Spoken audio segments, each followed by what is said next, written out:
The night Vesna finished the last corner of her map, the wind carried the scent of war across the ridge, and she did not yet know that the small square of stitched hide under her fingertips would, within 7 days, rewrite the fate of a kingdom. She did not know that an Alpha King 200 miles east had just buried his 4th general. She did not know that her own name, struck from the pack rolls 11 winters ago and spoken only by the wind, would soon be carried on the tongues of soldiers like a prayer. She knew only the cold of the stone hut, the smell of crushed pine needles in the bowl beside her knee, the rasp of bone needle through tanned hide, and the steady tap of her stick against the doorframe whenever she rose to feed the fire. The world had been dark for her since the day she came screaming into it. The pack midwife had said, gently at first and then less so, that the child's eyes were silvered through like a frozen pond, and that no light would ever pass them. Her mother had wept for 1 season and then learned to braid Vesna's hair in patterns that meant the child belonged to someone. Her father had not learned anything at all. He had only watched, year after year, as the pack stared at the small girl who tilted her head to listen the way other children stared at the moon, and he had watched their stares harden into something that smelled, even to a child's nose, like rot. They had cast her out the spring she failed to shift. 12 summers old. The other pups had come into their wolves at the equinox, tumbling and yipping in the meadow, and Vesna had stood in the middle of the grass, with her face turned up to a sun she could not see, and the wolf inside her had not stirred. Broken, the elders said, hollow, a bird in the pack could not afford to feed through another winter. Her mother had pressed a wrapped bundle into her hands at the boundary stone, bread, a flint, a small carved wolf the size of a thumb, and had not said goodbye, because saying goodbye would have made it real.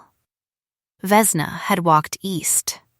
She had walked because east was where the wind came from in spring, and the wind smelled like growing things, and she had reasoned, with the brutal practicality of a child who had nothing else, that growing things meant water, and water meant life.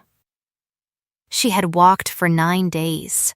She had fallen into a creek on the 4th and nearly drowned. She had been found on the 9th by an old woman named Marrow, who lived alone at the foot of the ridge, and who, the moment she scented the half-dead pup at her door, had simply opened it wider and said, "Come in. You took your time." Marrow had been blind too. Marrow had been blind for 60 years by then, and she had taught Vesna everything, how to listen to the shape of a room by the way her breath came back to her, how to read the day by the temperature of the stones outside the door, how to know a stranger by the rhythm of their step before they crested the rise. Marrow had also taught her something the pack would never have thought to teach, that the world had edges, and that edges could be learned, and that anything that could be learned could be drawn. Marrow had died the winter Vesna was 19. She had gone quietly, in her sleep, the way she had done everything else, and Vesna had buried her under the rowan tree behind the hut and had not left the ridge since. She was 23 now. She was 23, and for the last 4 years she had been making a map. It had started as grief, which was how most useful things started. She had walked the ridge in the months after Marrow's burial, because the hut was too quiet, and she had begun, almost without meaning to record what she walked. The shape of a stream against her ankle, the smell of a particular grove of birch where the soil turned chalky. The hollow ring her stick made on a flat stone that meant a buried chamber beneath. She had taken a square of hide one evening and, with a charred stick, had pressed marks into it. Not lines, because lines meant nothing to her fingers, but raised stitches, knotted threads, small pebbles sewn down where landmarks lived. She had mapped the ridge first, then the valley below it. Then Because the valley led somewhere, and somewhere was always more interesting than nowhere, she had begun to walk east again. She had walked for 4 years. She had walked through 3 seasons of every year, returning to the hut only in deep winter, and she had walked into the country of the Iron Pack, the kingdom the old maps called Skarn, and she had walked it foot by foot, scent by scent, sound by sound, and she had stitched it all down. She did not know it was enemy territory. She did not know there was a war. What she did know was that the Iron Pack's border patrols smelled of copper and old blood, and that they passed her by every time. A blind woman in rags tapping a stick along the deer trails was beneath their notice. She was beneath everyone's notice. It had been the central fact of her life since she was 12, and she had learned, slowly, to use it the way a thief used shadow. She walked where soldiers walked, and they did not see her. She sat on the lip of a quarry and listened to the foremen shout coordinates to one another, and they did not lower their voices, because what was a blind beggar going to do with the depth of a shaft? She slept in the hollow of a fallen tree 50 paces from a watchtower, and the sentries laughed about the rotation schedule above her head, and she counted the changes by the bells, and she stitched the bells onto the map by their pitch. She mapped the supply roads by the weight of cartwheels through soft ground. She mapped the garrison towns by the smell of forge smoke and the particular sourness of too many men sleeping in too small a barracks. She mapped the river crossings by the way the current pulled against her calves when she waded them at dusk, and she mapped the secret crossings, the ones the army did not announce, by the worn places on the stones where boots had pressed for years. She mapped the place where the Iron King kept his summer stables by the smell of a particular grain he favored. She mapped the underground armory by the resonance her stick made on the road above it. She mapped the tunnels by the draft of cold air that breathed out of certain hillsides at certain hours. She mapped the mass grave the Iron Pack did not admit existed by the way the birds refused to land on that meadow, and the way the wind from it tasted like iron and shame even a year later. She had no idea any of it mattered. She thought she was making a record of the world, the way Marrow had taught her, because a world that could be recorded was a world that could not vanish. She had stitched it onto 7 joined panels of tanned hide, each the size of a cloak, and on the long winter nights in the stone hut she had spread it across her knees and let her fingers walk it the way her feet had walked the land. Every raised knot a tower, every cluster of pebbles a town, every thread of waxed sinew a road, every patch of rough scraped leather a place where the ground felt wrong. She knew the country of her enemies. She did not yet know they were her enemies, better than any sighted man alive. The night the wind changed, she was finishing the last corner. She had spent the day on the eastern ridge, listening to something she did not have a word for, a low, steady tremor through the soles of her feet, like the earth holding its breath. Armies moved, although she did not know it was armies. She had come home in the dusk, stoked the fire, eaten a heel of bread, and sat down with the 7th panel across her knees to sew the last stitches. The fire snapped. The pine needles released their oil into the heat. The bone needle slid through the hide for the last time, and she knotted it, and she set it down. She did not feel triumph. She felt only the small, clean relief of a thing completed. She stood, stretched her back, and went out to fetch water from the spring, because the world did not stop being thirsty just because a map was done. She did not hear the rider until he was almost at the gate. He was riding hard. He was riding the kind of hard that meant he had been riding for days, and the horse beneath him was foundering, and the rider himself smelled of 3 nights without sleep, and of fear that had passed through panic and out the other side into something cold and methodical. He pulled up at her threshold. He did not see her at first because she was standing very still in the dark beside the rowan tree, and she had learned long ago that stillness was a kind of invisibility. He pounded on the door of the hut. He shouted a name that was not hers. He shouted it again. He sagged against the wood. And then, because foundering horses and foundering men tend toward the same outcome, he slid down the door and did not get up. Vesna walked to him. She knelt. She put her hand on his throat and felt the pulse there, fast and thready, and she put her ear close to his mouth and felt the breath. Shallow but present. He was a courier. She knew it by the leather case strapped across his chest and by the wax and feather seal she did not need eyes to recognize, because Marrow had taught her the shapes of all the great seals in the old kingdoms by touch, and this one belonged to the house of the Alpha King of the West. The house of Dreven Koss. The house, although she did not know it, that had been bleeding for 2 years against the Iron Pack and losing. She got him inside. He was heavier than he looked, and she was not a large woman. But she had spent 4 years carrying hide panels and water and firewood up and down a ridge, and there was strength in her arms that did not announce itself. She laid him on Marrow's old pallet by the fire. She pulled his boots off.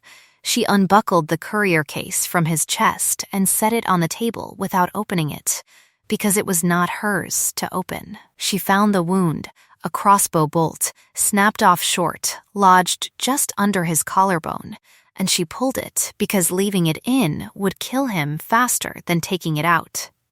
She packed the hole with yarrow and pressed cloth against it, and tied it down with strips of linen Marrow had woven 30 years ago. He did not wake. He whispered things in his fever. He whispered a name, Dreven, over and over, the way a man whispers the name of someone he has failed. He whispered numbers, coordinates, although Vesna did not yet know that word in the military sense, and he whispered, the Eastern Pass. They're moving on the Eastern Pass, and he whispered, 3 days, 3 days, 3 days, until Vesna pressed a cool cloth to his forehead and said softly, hush now. You wrote it. Whatever it was, you wrote it. He quieted under her hand. She sat with him through the night. In the small hours when the fire had burned to coals and the courier's breathing had finally evened into something that might be called sleep, she walked to the table and laid her hand on the case. She did not open it. She thought instead of the tremor she had felt under her feet on the eastern ridge that day. She thought of the smell of copper and old blood on the patrols she had passed in the Iron Country. She thought of the mass grave the birds would not land on, and of the underground armory that hummed beneath the road, and she thought, with the terrible quiet clarity that came to her sometimes in the dark, that she had been mapping a war. The courier woke at dawn. He woke slowly, the way men with chest wounds wake, and his first instinct was to reach for the case, and his second, when his hand met empty leather at his chest, was to reach for the knife at his belt, which Vesna had already moved. She spoke before he could panic. Easy, the case is on the table. The knife is on the shelf. You're in a hut on the western ridge above the Dray Valley. You took a bolt under the collarbone. I pulled it. He went very still. She could feel him looking at her, feel the weight of a stranger's attention the way she had learned to feel weather. She tilted her face toward him, because Marrow had taught her that sighted people needed the courtesy of a face, even if the eyes inside it did not work. After a long moment, he let out a breath that shook. You're blind. Yes, he let that sit. Then, more quietly, you're alone. Yes, another silence. Who pulled the bolt? I did. He laughed once, hoarse, and then winced because laughing hurt. He said, Of course you did. He sat up against the wall, slowly, holding the bandage. He looked at her, and Vesna felt the look soften from suspicion into something more complicated. He said, My name is Roan. I ride for the King of the West. I was carrying a dispatch to the garrison at Dray Ford. They've fallen. He didn't elaborate on who they were. She didn't need him to. He said, the Iron Pack is moving on the Eastern Pass in 3 days. They've broken through the line at Hollow Brook. If they take the pass, they take the valley, and if they take the valley, they take the capital, and there will not be a kingdom of the West by the equinox. Vesna sat down on the bench across from him. The fire was very small. She said, "You need to keep moving." He said, "I cannot keep moving." He said it without self-pity, which she respected. He said, "The horse is dead. I felt her go under me at your gate. I have a hole in my chest. I will not reach the capital, and even if I did, I have no map of the Iron Country worth the parchment it would be drawn on. Our scouts cannot get more than 10 miles past the border. Our generals are guessing." He looked at the fire. He looked at his own hands. He said, very softly, "We are going to lose." Vesna sat with that. She listened to the wind change direction outside the door. She listened to the fire eat its last pine cone. She thought of her mother braiding her hair in patterns that meant she belonged to someone. She thought of the boundary stone. She thought of Marrow saying, "Anything that can be learned can be drawn." She stood up. She walked to the chest at the foot of her bed and lifted out a folded bundle the size of a child, wrapped in oiled cloth. She brought it back to the table and unwrapped it. Roan watched. She felt him watch, and she felt the moment his breath stopped, and she felt it not start again for a long, long count. She said, "This is the Iron Country. East to the salt flats, north to the river, south to the broken hills.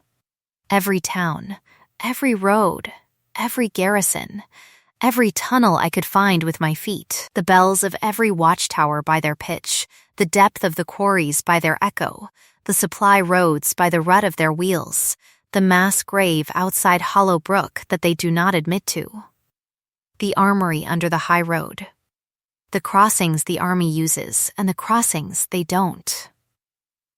I made it over 4 years.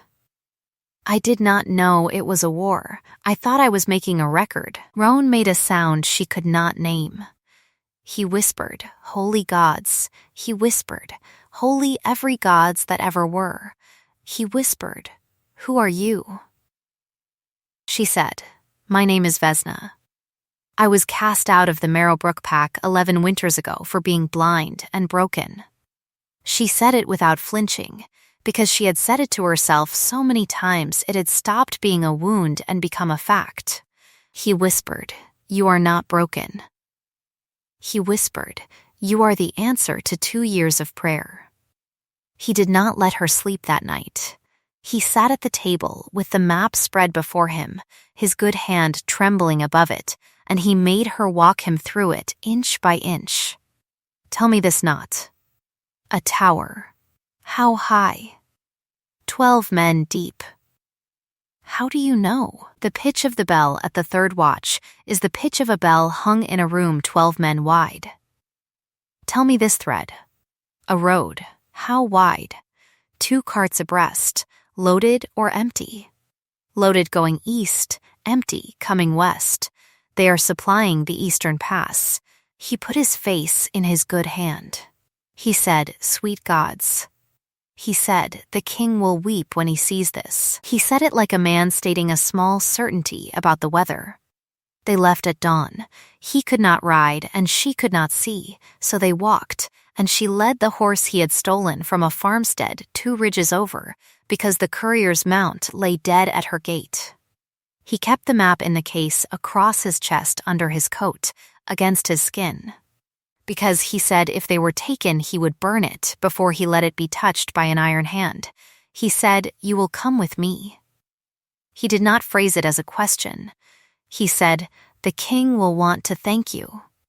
He said it the way a man says, "The sun will rise." She did not argue. She had nothing to leave behind but a stone hut and a rowan tree and a small carved wolf the size of a thumb that she had kept in her pocket for 11 years. She had the wolf in her pocket now. They walked for 2 days.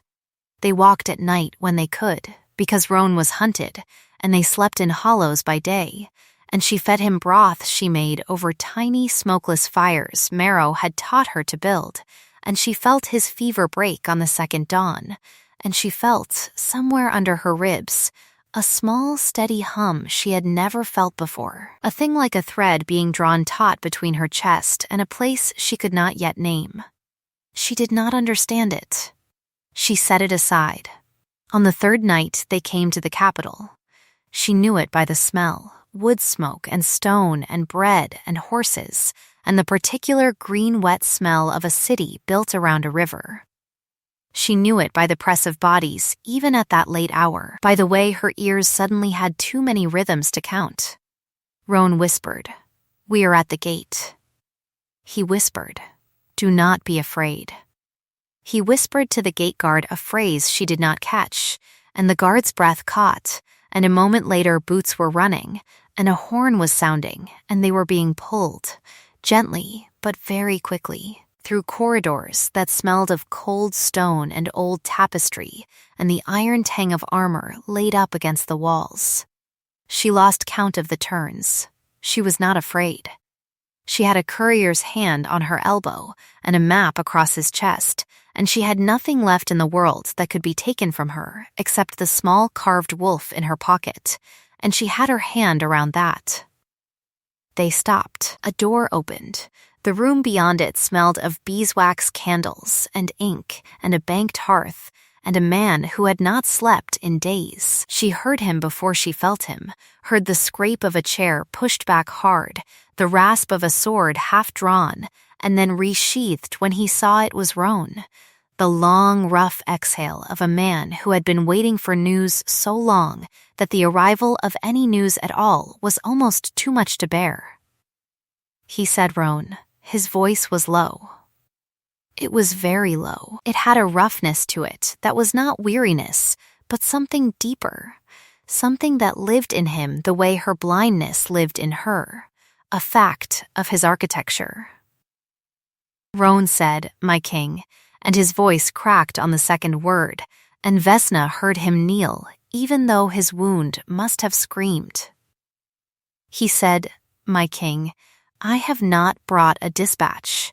I have brought a map." There was a silence then that Vesna would remember for the rest of her life. It was the silence of a man unrolling tanned hide across a great oak table. It was the silence of fingertips moving slowly across raised stitches. It was the silence of a soldier who had buried 4 generals in 2 years, realizing, in increments, what he was looking at. She heard him breathe in once. Sharply, she heard him breathe out. She heard him say, very softly, in a voice that did not belong to a king but to a man, "Holy gods."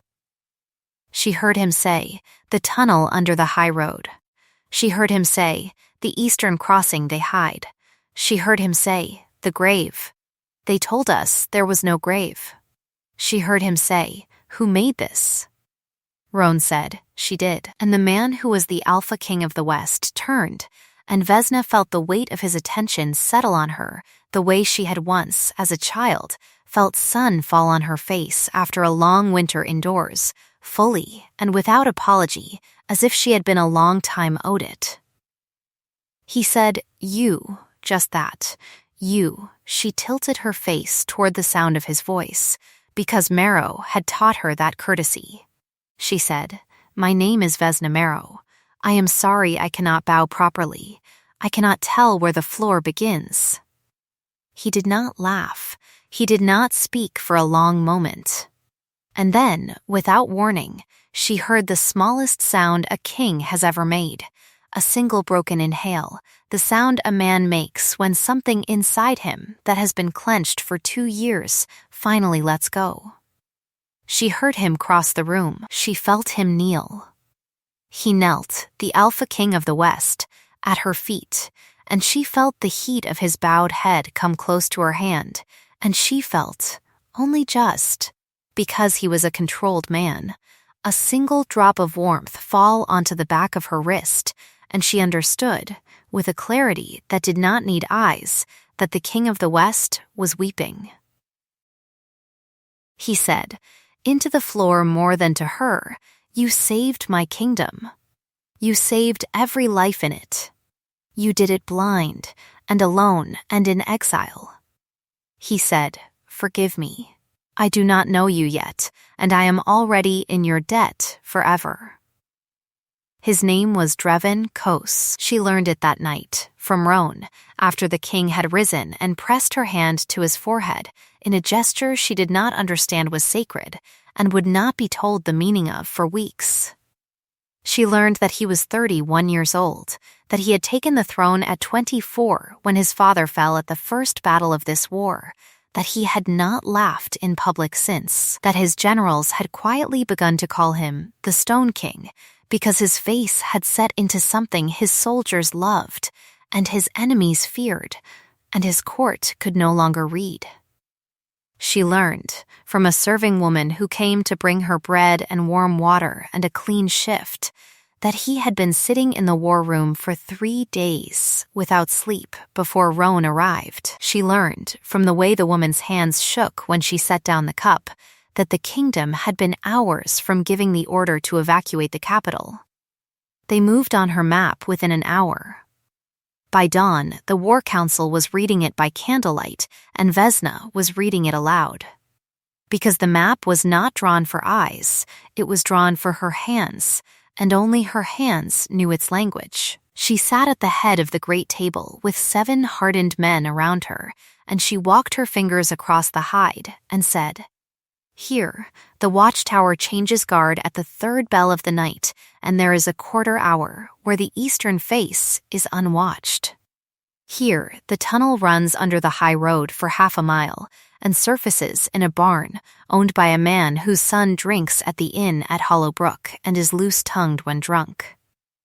Here, the supply road narrows to a single cart's width for 100 paces between 2 cliffs, and 20 men with bows could hold it against 1,000. Here, the river crossing they will use is not the one on your old maps. It is 2 miles upstream, where the bedrock makes a natural ford. Here, and here, the ground rings hollow beneath my stick. I believe there are storehouses beneath." The generals did not speak at first. Then they spoke all at once.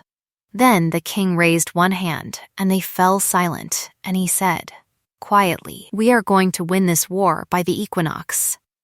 And they did, not in 1 battle, but in 3, and Vesna sat through each of them in a small stone room off the war hall, her fingers on the map, Drevin's runners coming and going every quarter hour, with news that she translated back into adjustments. "They have moved their reserve here, 2 miles south of where you expected. The wind has shifted, and they will not be able to use the burning oil at the gate. The rain has made the lower crossing impassable. Send the 2nd column to the upper." She did not see a single face. She felt every life in the kingdom move across the hide under her hands like threads in a great loom, and she did not let a single one snap that she could prevent. Drevin did not leave her side except to ride. He rode in each of the 3 battles because he was that kind of king, and each time he came back his soldiers said the same thing in lowered voices. He fights like a man who has finally remembered what he is fighting for. He came to her after the 2nd battle smelling of smoke and other men's blood and his own, and he sat down beside her at the small table and put his hand over hers where it rested on the map, and he said nothing for a long time. She felt the tremor in his fingers. She felt the way his breath was too shallow, the way his shoulder was held wrong, and she said, "You are hurt." He said, "Not badly." She said, "Sit still." She felt for the bowl of warm water the serving woman had left, and she felt for the clean cloth, and she found the wound on his upper arm by the heat that came off it, and she cleaned it without speaking. And she packed it with yarrow the way she had packed Roan's, and she tied it down with a strip of linen torn from her own sleeve because there was none other to hand.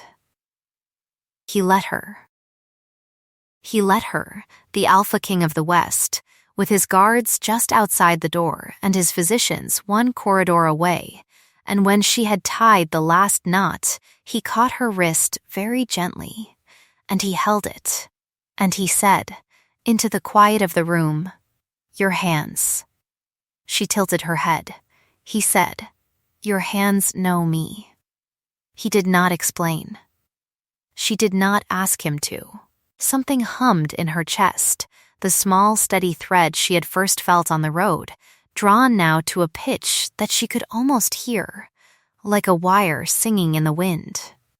She did not have a word for it. Her wolf, which had never come to her in 12 summers of trying, was suddenly, faintly, present at the back of her mind, like a creature on the far side of a closed door, breathing. After the third battle, the war was over. The Iron King sued for terms within the day. Dreven's banners came down from the walls, and the bells of the city rang for a full night without stopping, and Vesna sat in the small stone room with her hands flat on the map and listened to a kingdom remember how to be happy. The serving woman brought her wine and wept on her shoulder and told her she had 3 sons and that all 3 of them were alive because of her, and Vesna held the woman because she did not know what else to do, and somewhere in the holding she understood that the world had finally moved her name out of the dark. The court would not stop talking about her. They called her the blind cartographer. They called her the map maker of Marrow Brook. They called her, in whispered awe, the woman who saw the Iron Country. The first time she heard the name spoken aloud in a corridor, she went very still, because it was a name that did not match the small girl at the boundary stone, and she had to sit down on a stone bench and breathe for a long moment before she could go on. Dreven found her there. He sat down beside her without speaking. He did not touch her. He simply sat, the way Marrow had once sat, and let her have the silence she needed. After a long while she said, "Your court is going to be unkind about me." He said, "My court will learn manners or it will learn to find new posts." She laughed, the first real laugh in years, and he made a sound that she realized, slowly, was his own laugh, rusted, half forgotten, and astonished at itself. The unkindness came, of course. It came from a woman named Lady Mira Vance, who had been raised since girlhood to expect that she would be queen, and who arrived at court the week after the war's end with a smile like a knife sheath and a voice that knew exactly how loud to be. Vesna heard her first in the long gallery, not the words, only the shape of them, the careful sweetness laid over the careful cruelty. She heard Lady Vance say, in a tone meant to carry, "Oh, of course, the blind girl, how charming. However does she dress herself in the morning? Do you suppose someone has to put her shoes on the correct feet?" And a small cluster of court ladies laughed the way court ladies laugh, which is to say with their teeth and not their eyes. Vesna kept walking. She had walked past worse for 11 years. But she heard another voice rise behind hers, a small, fierce, very young voice, and the voice said, "My lady, your shoes are on the wrong feet, and you have eyes." There was a silence, then a small thunderclap of suppressed laughter from the guards by the wall. Vesna turned. The voice belonged to a child. She knew it by the height of it, and by the way the floor did not creak under the weight. The child slipped a hand into hers, small, warm, sticky, with what smelled like honey, and said, up at her, "I'm Pip. I'm the king's cousin. My mother died, and now I live with him. I'm 7. I don't like that lady. I'm going to walk with you," so she stops. Vesna's throat closed. She squeezed the small hand. "Pip," she said. "I'm honored." Pip walked her down the gallery with the gravity of a court official 10 times her age. Pip pointed out the carpet, which Vesna could not see, and the suit of armor by the window, which Vesna could not see, and the painting of a horse the king had loved as a boy, which Vesna could not see, and Vesna let her, because Pip did not narrate to be useful. Pip narrated because the world was a wonder, and she had decided Vesna deserved to have it given to her. By the end of the gallery, Vesna had a small, permanent shadow. Pip slept across the threshold of Vesna's chamber that night and the next, and after a week, the serving women simply moved a small cot into the room and stopped pretending. Drevin watched it happen with a quiet that Vesna learned to read. He did not interfere. He did not perform fatherliness. He simply made sure, in small and unannounced ways, that Pip had what she needed, and that Vesna had what she needed, and that the two of them had each other. Vesna realized, slowly, that the king was a man who had been starved of small softnesses for a very long time, and that watching Pip lean against Vesna's knee while Vesna braided her hair did something to his face that he did not yet have words for. He came to her chambers each evening. He brought work at first, dispatches, treaty drafts, questions about the map, which now hung on a great frame in the war room, and which the engineers were copying onto parchment in careful sighted ink under her direction. But after the first week, the work grew thinner and the visits did not. He brought her a small cake from the kitchens one evening because the cook had made too many. He brought her, another evening, a sprig of winter jasmine because he had walked past it in the garden and thought of her, and he did not say so, but he set it on the table and his hand lingered there a beat too long. He read to her in the evenings because she had told him once that Marrow had read to her, and he had heard the catch in her voice when she said it. He read history at first, and then, after she fell asleep on his shoulder during a particularly dry passage about grain tariffs, he read poetry, and after another week he read romances, and his voice when he read romances was different, rougher, slower, as if he were tasting the words against something private. She did not, at first, understand what was happening. She understood it the night he carried her back to her chamber. She had stayed too long in the war room, working with the engineers on a copy of the southern panel, and she had fallen asleep at the table with her cheek on the hide. She woke briefly to the sensation of being lifted, to the smell of him, wood smoke and clean wool, and the particular warm iron smell of his skin, to the steadiness of his arms, to the way he was careful not to jostle her bad shoulder where she had pulled a muscle reaching for the high knots, and she heard him say, very softly, into her hair, "Easy, Vesna, I have you." She felt the hum in her chest sing. She felt the wolf at the back of her mind lift its head. She felt, and this was the new thing, the impossible thing. She felt the answering hum in him, low and steady, like a second heart beating in the room. She did not open her mouth. She did not need to. She turned her face into the hollow of his throat and breathed him in, and she felt his step stutter for half a beat as if something had stopped his lungs, and she felt him gather her closer with a care that was not the care of a king for a guest, but the care of a wolf for what was his. He laid her on her bed. He pulled the furs up over her. He sat on the edge of the bed for a long moment, and she felt him look down at her, and she felt him lift one hand and tuck a strand of hair behind her ear, and she felt his thumb pass once, very lightly, across her cheekbone, and she felt him whisper, into the dark, "I do not know what to do with you. I have never known what to do with you." He left. She lay awake until dawn, with her hand pressed flat against her chest, where the hum had become almost a roar. It was Pip who said it out loud, because 7-year-olds always say the things no one else will. She said it 3 mornings later, in the breakfast room.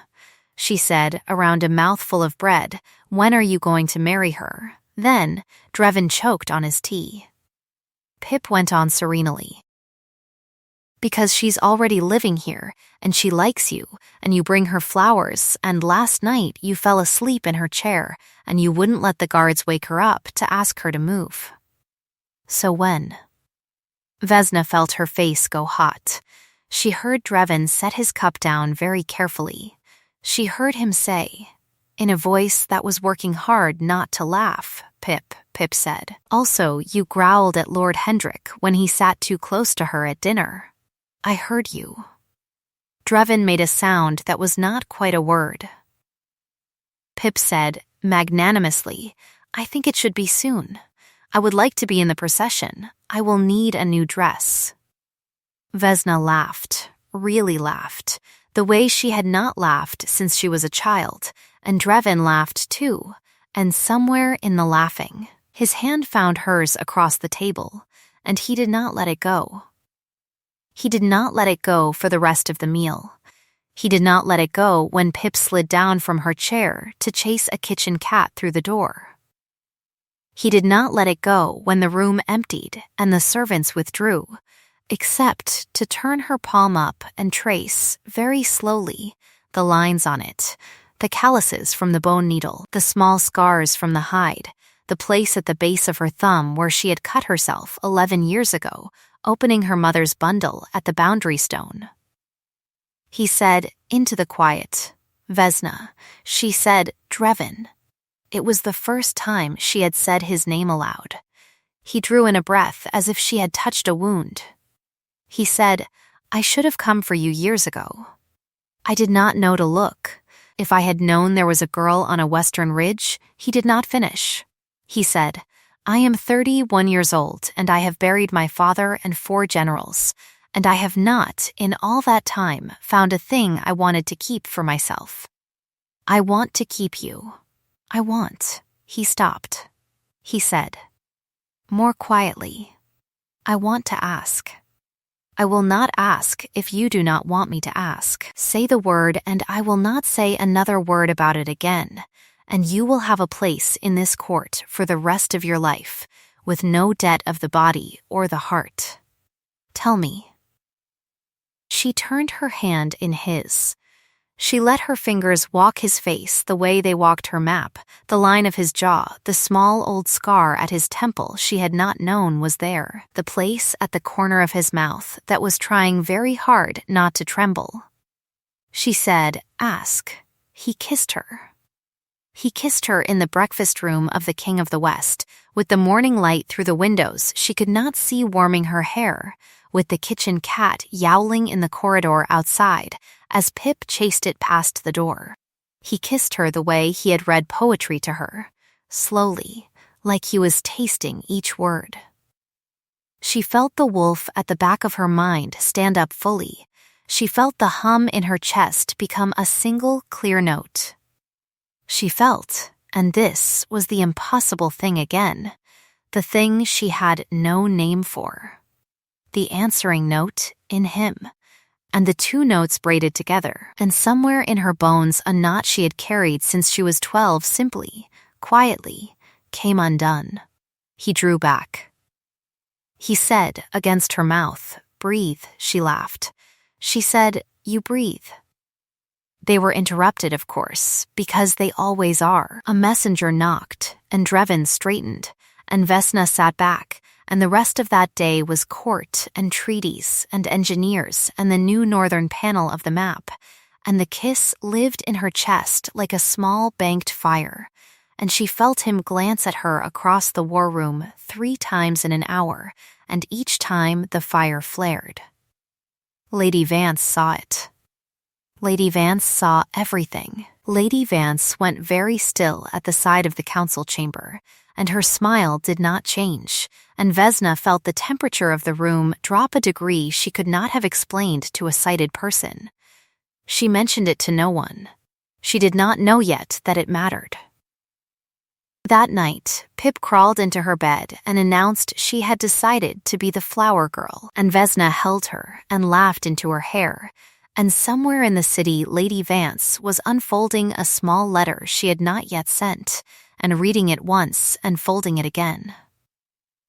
The decoy struck first. He was a man named Garin Reeve, a minor lord with a loud voice, an old grudge against the throne, and a sister he believed had been slighted by the late king. He stood up in open council on a wet morning in autumn and accused Vesna of being an Iron Pack spy. He said the map was a trap. He said no blind beggar woman could have made it without being shown, without being told, and that she had been planted on the western ridge by the Iron King years ago, fed information by handlers, and walked toward the Alpha King's borders at the perfect moment. He said the 3 battles had been won not because the map was true, but because the Iron Pack had decided, for reasons of their own, to let them be won, in order to put a spy at the heart of the Western Court. He said, finally, that he demanded a trial by the old laws and a public examination. The council went very quiet. Vesna sat at the king's left hand and did not move. She had known something like this was coming. She had not known it would be this man. She heard Dreven's breath go slow and dangerous. She put her fingers, very lightly, on his wrist beneath the table, and she felt him hold himself still. She said, "Into the silence, my Lord Reeve. I will answer." She stood up. She did not need to see the room to know it. She had walked it for weeks now, and she knew the echo of it by heart. She said, "You have a sister, my lord. I am sorry for whatever harm she suffered. I do not know what it was. You believe I am a spy because you believe a blind woman cannot have done what I have done. I would ask you then to bring me any object from the Iron Country, any object at all, a stone, a bell, a length of rope, a sword, a coin, and I will tell you where in that country it was made, and by whose hand, and on what road it traveled, and I will do it without speaking to a single soul beforehand. If I am wrong, I will withdraw from this court and from the king's side, and I will go quietly." He thought she was bluffing. He had, in fact, brought such an object with him, a small iron seal he had taken. Gods knew how, from an Iron Pack courier his men had killed 2 months earlier, and which he had been saving for exactly this moment, sure that no one in the Western Court could match it. He produced it with a flourish. He pressed it into her hand. He waited. Vesna ran her thumb across the seal. She felt the cooled iron, the depth of the impression, the small notch where the engraver had slipped. She brought it to her face and breathed in. The iron smelled of a particular ore she had walked across in the eastern hills, faintly sulphurous, faintly sweet. She said, "This was made in the forge at Scarn Hollow, by a smith with arthritis in his left hand who presses his stamps half a hair too deep on the upper edge." She said, "It traveled on the high road for at least 2 weeks because the wax on the rim has the particular grit of that road's dust." She said, "It was carried by a courier who smoked a southern pipe leaf. The resin has stained the leather thong it hung from." She said, "You have had it on your person for 61 days, because the patina on the back has worn exactly that much against your shirt." She handed it back to him. The room did not breathe. Lord Reeve's face, she did not need to see it. She heard it. She heard the small wet sound a man makes when he realizes, all at once, the size of the cliff he has just walked off. He stammered. He tried to recover. He accused her of having handled the seal before. He said the whole thing was theater. He said the king had coached her. He went on too long, the way men do when they feel the ground go. Dreven let him. Dreven let him, because Dreven was a king, and a king who interrupts a man digging his own grave is a king who has to do the burying himself. When Reeve finally ran out of words, Dreven stood. He said, very quietly, "My Lord Reeve, you are dismissed from this council. You will return to your estate. You will not approach this court again without my summons. The council will examine your grievances in writing within the month. You may go." Reeve went. He did not bow. He did not speak. He passed Vesna at the door, and she smelled, on him, the particular sharp scent of a man whose pride is bleeding from a wound he gave himself, and she pitied him briefly. And then she let the pity go, because Marrow had taught her that pity for a man like that was a coat he would steal off your back.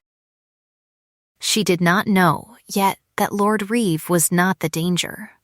She did not know yet that Lady Mira Vance had spent the entire council session watching Vesna's hands on the seal with the still, intent focus of a chess player who has finally seen the move she has been waiting for. That night, Lady Vance sent the letter she had been holding for 3 days. It went east. It went by routes that had once been described in stitched hide and were now mapped on parchment in every Western general's saddlebag into the country of the Iron Pack.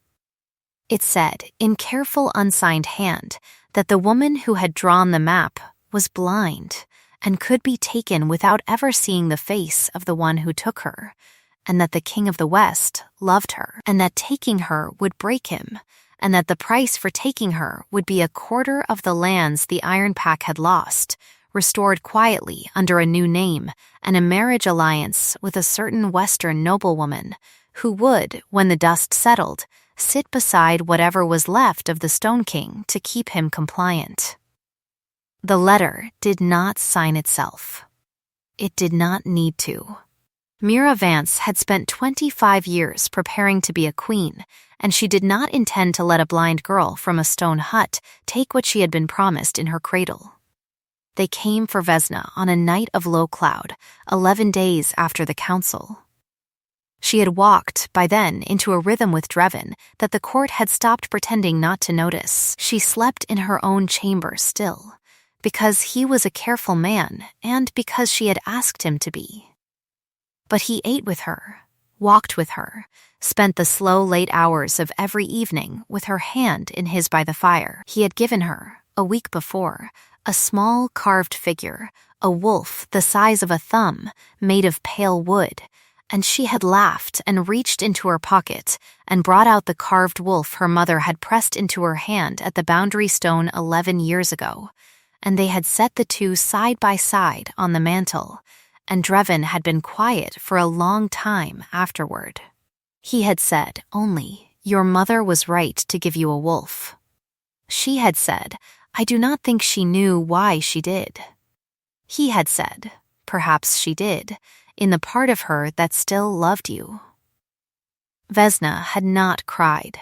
She had only leaned against his shoulder for a long time, and he had held her, and the wolf at the back of her mind had settled the way a dog settles by a fire. They came in through the south wall. They came through a service passage that did not appear on any sighted map of the palace, and which, Vesna would later understand, Mira Vance had personally walked once a week for 2 months to memorize. They came at the hour the second watch changed. They were 6. They wore Iron Pack steel under Western cloaks, and they moved with the silence of men who had done this kind of work before.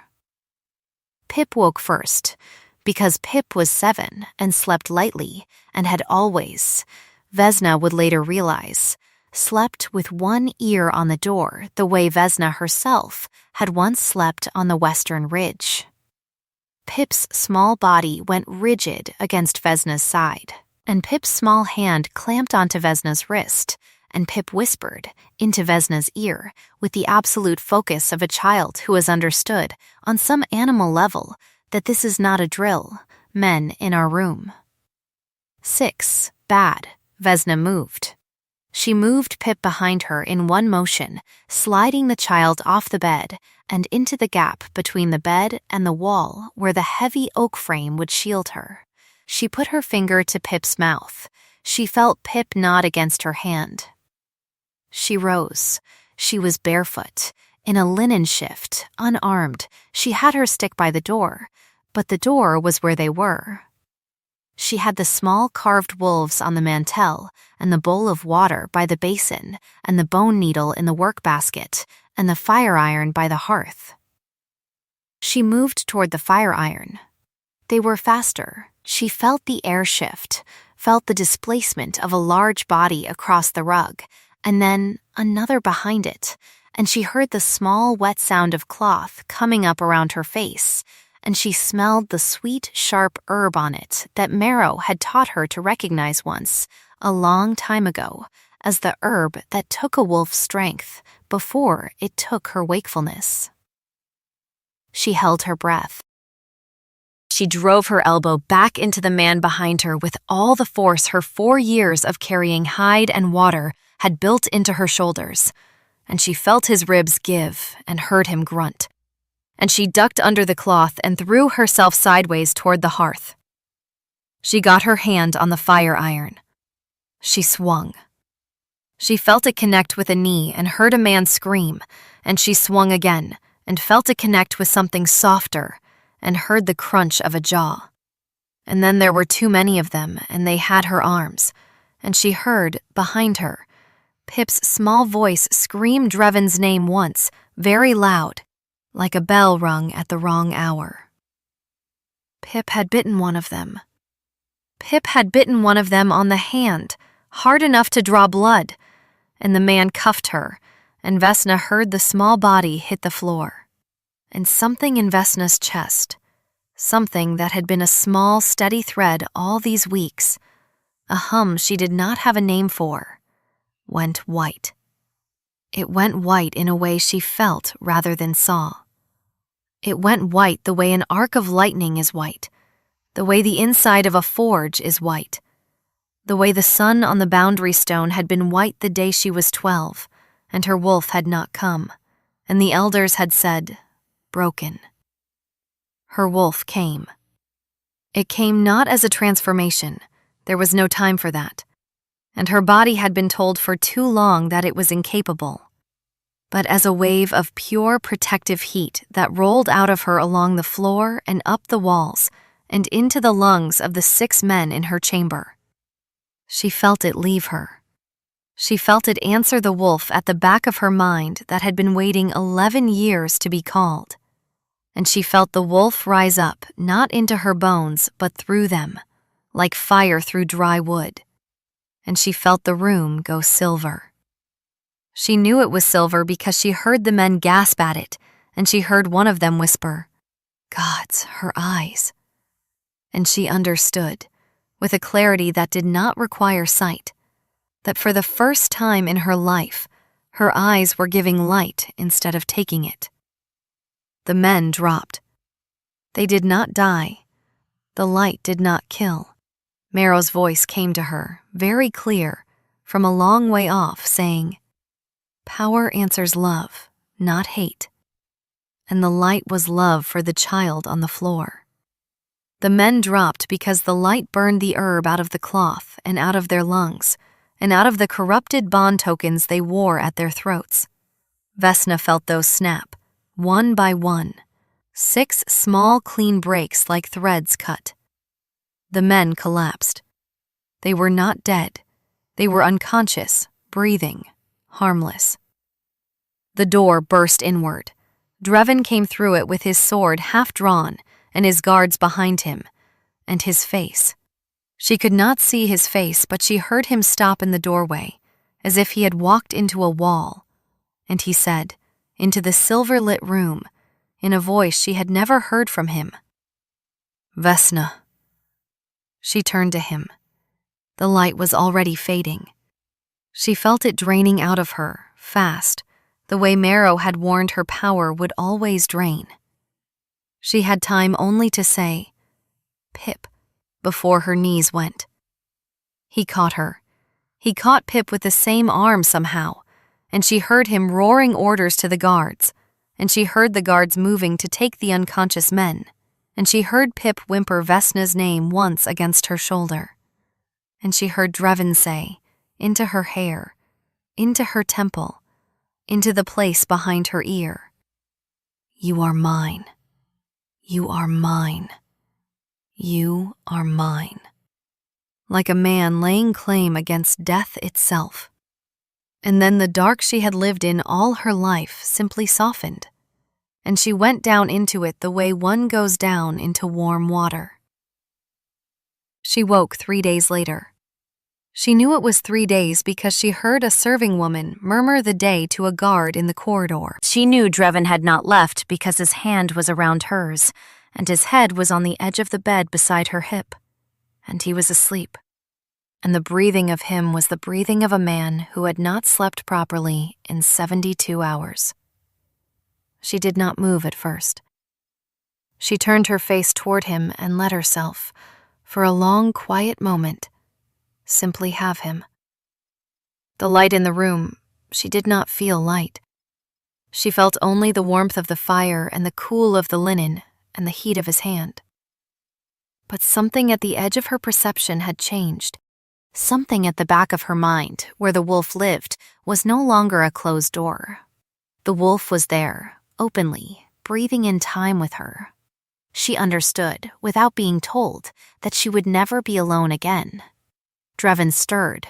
He felt her wake the way bonded wolves feel each other's surfacing. He came up out of sleep all at once, his head lifting, his hand tightening, and he said, "Vesna," in the voice of a man who had been afraid for 3 days. She said, "I am here." He pressed his forehead against her knuckles. He did not speak for a long moment. Then he said, "Pip as well." Bruised, furious, she bit a man, and is telling the entire palace about it. Vesna laughed, small, hoarse, real, he said. "Lady Vance is in the South Tower."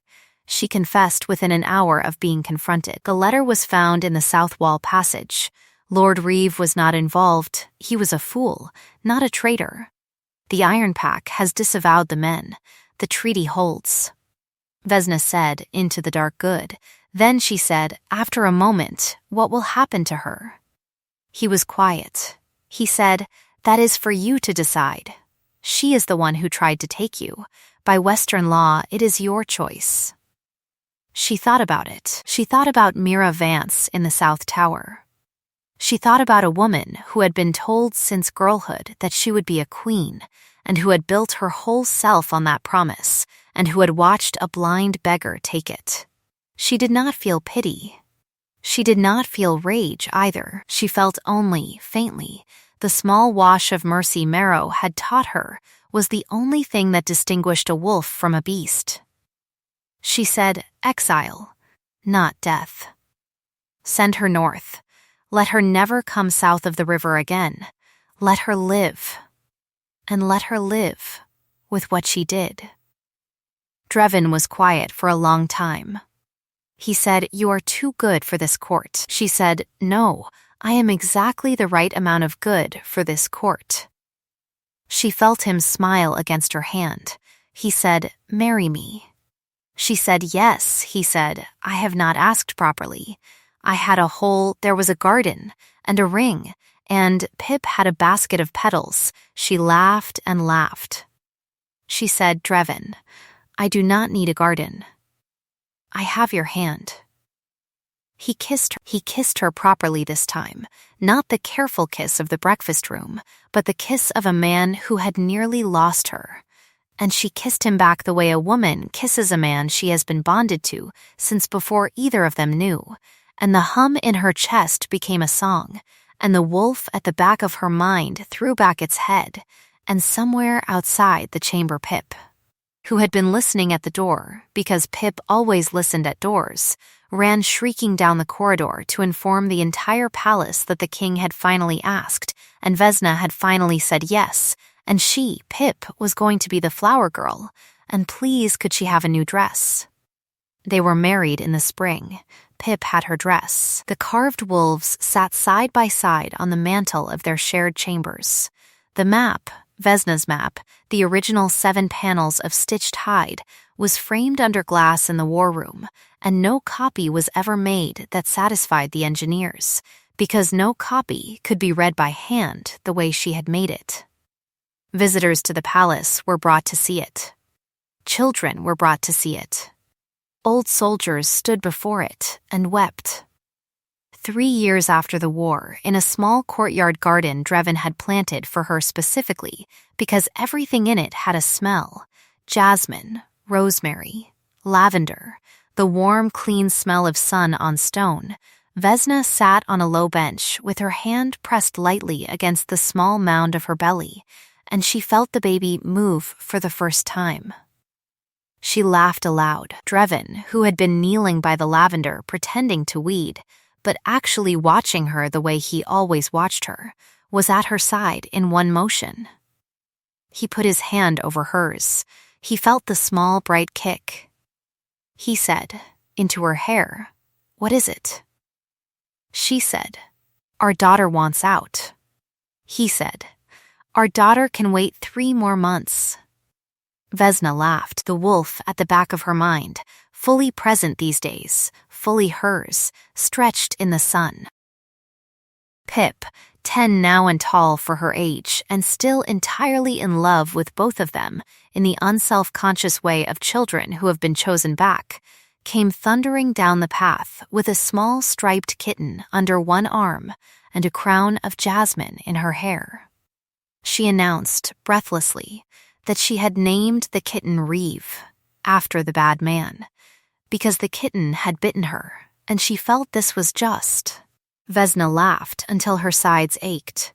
Drevin put his arm around her and pulled her in against his chest, and she leaned her head against his collarbone the way she had leaned into him the first night he had carried her, and the hum in her chest sang the way it always sang now, low and steady, and she thought, with the quiet clarity that came to her sometimes in the warm dark, of the small girl at the boundary stone.